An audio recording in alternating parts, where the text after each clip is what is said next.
João 4. Os fariseus ouviram falar que Jesus estava fazendo e batizando mais discípulos do que João. Embora não fosse Jesus quem batizasse, mas os seus discípulos.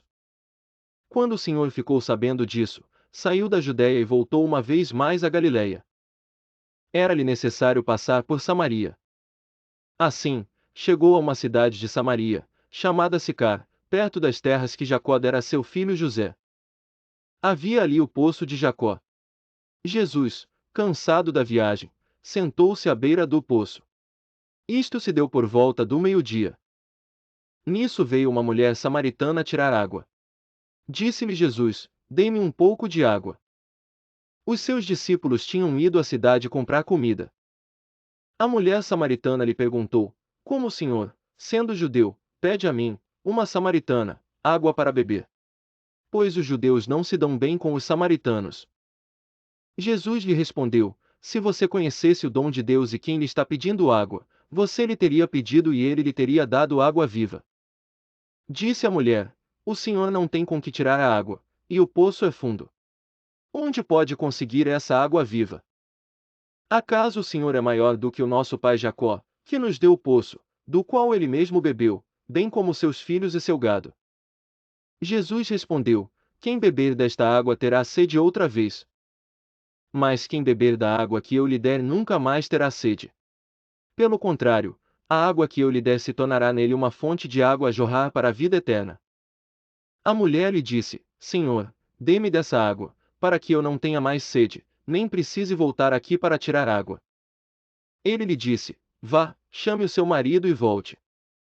Não tenho marido, respondeu ela. Disse-lhe Jesus: Você falou corretamente, dizendo que não tem marido. O fato é que você já teve 5, e o homem com quem agora vive não é seu marido. O que você acabou de dizer é verdade. Disse a mulher: Senhor, vejo que é profeta. Nossos antepassados adoraram neste monte, mas vocês, judeus, dizem que Jerusalém é o lugar onde se deve adorar.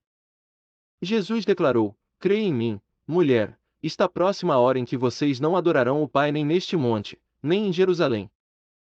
Vocês, samaritanos, adoram o que não conhecem, nós adoramos o que conhecemos, pois a salvação vem dos judeus. No entanto, está chegando a hora, e de fato já chegou, em que os verdadeiros adoradores adorarão o Pai em espírito e em verdade. São estes os adoradores que o Pai procura. Deus é espírito, e é necessário que os seus adoradores o adorem em espírito e em verdade.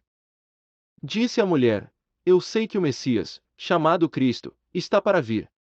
Quando ele vier, explicará tudo para nós. Então Jesus declarou: Eu sou o Messias. Eu, que estou falando com você. Naquele momento os seus discípulos voltaram e ficaram surpresos ao encontrá-lo conversando com uma mulher. Mas ninguém perguntou: Que queres saber? Ou, por que estás conversando com ela?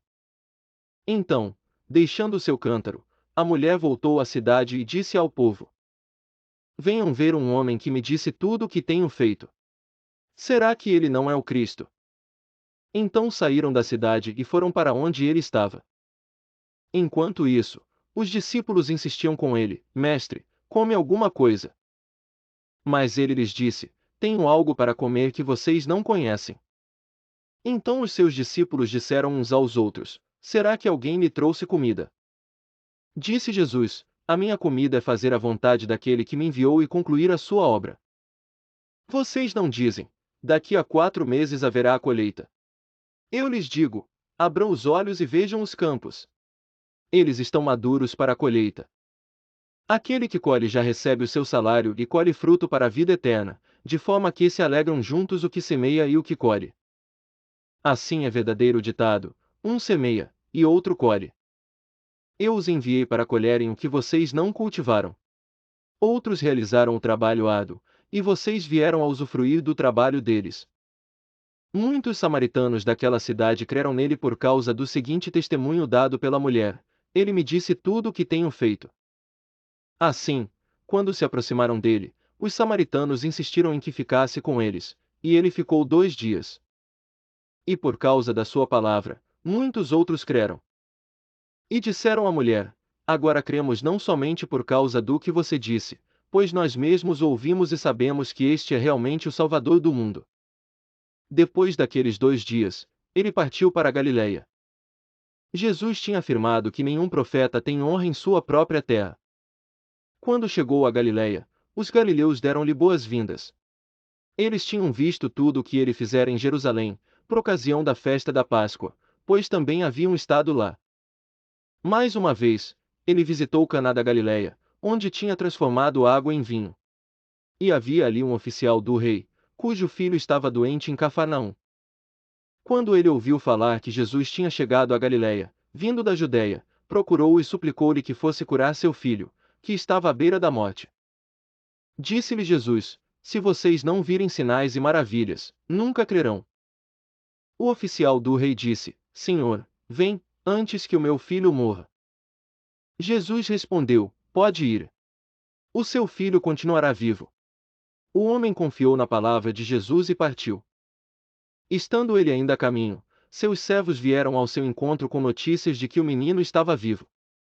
Quando perguntou a que horas o seu filho tinha melhorado, eles lhe disseram: A febre o deixou ontem, à 1 hora da tarde. Então o pai percebeu que aquela fora exatamente a hora em que Jesus lhe dissera: O seu filho continuará vivo. Assim, creram ele todos os de sua casa.